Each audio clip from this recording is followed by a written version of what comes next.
Take one, take two, take three.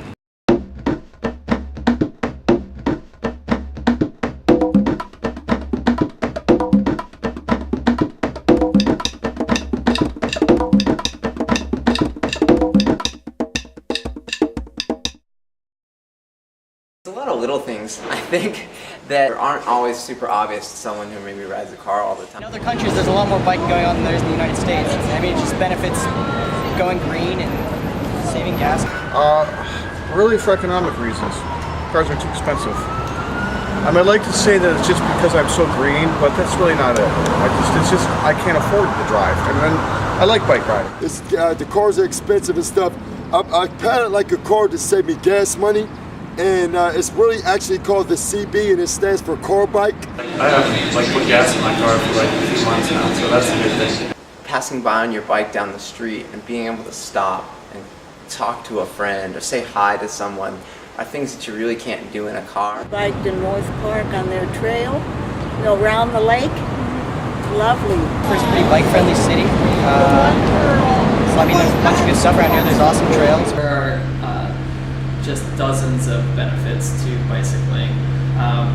It burns calories. Really one of the, if not the most healthy, environmentally friendly modes of transportation out there.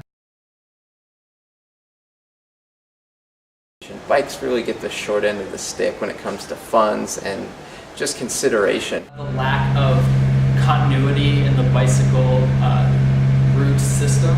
A lot of you guys that come in here ride the streets, and I hear stories from them about how they get into some arguments with some people in the cars or trucks or vehicles. I think it's incumbent upon motorists driving 2,000 to 3,000 pound cars and trucks that have the ability to maim and kill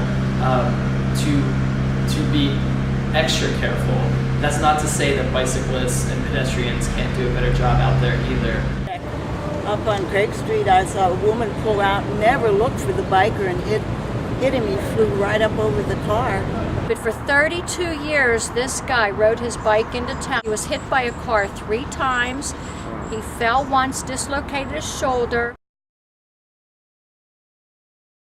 What I would love to see is again a system of a network of bicycle routes that are signed, that have bike lanes. There are probably a lot of things that I would change. I mean, most of them I would just look at like, really nasty places to cross, like I live really close to the 40th Street Bridge, and getting onto the Millville Trail is a big pain in the butt.